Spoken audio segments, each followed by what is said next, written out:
പെരിയ ഇരട്ടക്കൊലക്കേസ് പ്രതികൾക്ക് പരോൾ നൽകിയതിൽ അടിയന്തര റിപ്പോർട്ട് ആവശ്യപ്പെട്ട് ആഭ്യന്തരമന്ത്രി Ramesh Chennithala additional chief secretary Vishwanath സിൻഹയോടാണ് റിപ്പോർട്ട് തേടിയത്. റിപ്പോർട്ട് ലഭിച്ച ശേഷം തുടർ നടപടി സ്വീകരിക്കും. ജിബിൻ JB വിവരങ്ങൾ നൽകുവാൻ ചേരുകയാണ്. ജിബിൻ, കഴിഞ്ഞ സർക്കാരിന്റെ കാലത്തെ അവസാന തീരുമാനങ്ങളിലൊന്നായിരുന്നു. വലിയ പ്രതിഷേധം ഇതിനോടകം ഉയർന്നിട്ടുണ്ട്. ഈ സാഹചര്യത്തിലാണോ ഇടപെടൽ?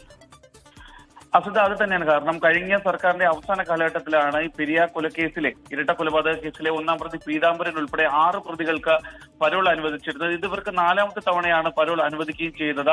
പക്ഷെ പെരുമാറ്റച്ചട്ടം നിലനിൽക്കുന്നത് കൊണ്ട് തന്നെ ഇവർക്ക് അന്ന് പുറത്തു പോകാൻ സാധിച്ചിരുന്നില്ല. അങ്ങനെയാണ് ഇപ്പോൾ ഈ പുതിയ സത്യപ്രതിജ്ഞയ്ക്ക് ശേഷം ഈ പ്രതികൾ പരോളിൽ പുറത്തു പോകുന്ന ഒരു സാഹചര്യം ഉണ്ടായത്. അതിൽ മറ്റൊരു കാര്യമുള്ളതെന്ന് പറയുന്നത്, സാധാരണഗതിയിൽ പരോൾ ലഭിച്ചു കഴിഞ്ഞാൽ ഈ കൊലപാതക കേസ് പ്രതികൾക്ക് സ്വന്തം പഞ്ചായത്തിലോ നാട്ടിലോ പ്രവേശിക്കാൻ അനുമതി ഉണ്ടായിരുന്നില്ല. പക്ഷെ ഇത്തവണ ഈ പീതാംബരൻ ഉൾപ്പെടെ, അതായത് ഒന്നാം പ്രതി ഉൾപ്പെടെയുള്ള എല്ലാ പ്രതികൾക്കും സ്വന്തം നാട്ടിലേക്ക് ബേക്കലിലേക്ക് ഉൾപ്പെടെ പ്രവേശനം അനുവദിച്ചുകൊണ്ടുള്ളതായിരുന്നു ഈ ഒരു ഉത്തരവ് എന്ന് പറയുന്നത്. ഇതിനെ തുടർന്നാണ് ഇപ്പോൾ കൃപേഷിന്റെ ശരത്ലാലിന്റെ കുടുംബങ്ങൾ തന്നെ ഈ ഒരു സാഹചര്യം ചോദ്യം ചെയ്യുകയും ചെയ്തത്. ഇതിന്റെയൊക്കെ അടിസ്ഥാനത്തിലാണ് ഇപ്പോൾ നിയുക്ത ആഭ്യന്തര ഉപമന്ത്രി രമേശ് ചെന്നിത്തല എത്രയും വേഗം തന്നെ ഈ ഒരു പരോളുമായി ബന്ധപ്പെട്ട അടിയന്തര റിപ്പോർട്ട് വേണമെന്ന് ഇപ്പോൾ ആഭ്യന്തര സെക്രട്ടറിയോട് ആവശ്യപ്പെട്ടിരിക്കുന്നത്. ഇതിൽ പറയുന്ന പ്രധാന കാരണങ്ങൾ, എന്തിന്റെ അടിസ്ഥാനത്തിലാണ് ഇവർക്ക് പരോൾ ലഭിച്ചത്, ഏതൊക്കെ സാഹചര്യങ്ങൾ കണക്കിലെടുത്താണ് പരോൾ അനുവദിച്ചിട്ടുള്ളത്, ഇതെല്ലാം ചേർത്തുകൊണ്ട് വിശദമായ ഒരു റിപ്പോർട്ട് അതിവേഗം തന്നെ നൽകണമെന്നുള്ള ഒരു കാര്യം കൂടിയാണ് ഈ റിപ്പോർട്ടിൽ ആവശ്യപ്പെടുകയും ചെയ്തിട്ടുള്ളത്.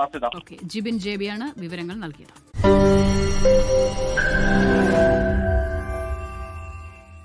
ലോകത്തെവിടെയായാലും ഏത് സമയത്തും 24 വാർത്തകളും ഓഗ്മെന്റഡ് റിയാലിറ്റി പാക്കേജുകളും എക്സ്പ്ലെയിനറുകളും വിശദമായി കാണാൻ ഞങ്ങളുടെ YouTube ചാനൽ നിങ്ങൾക്ക് സബ്സ്ക്രൈബ് ചെയ്യാം.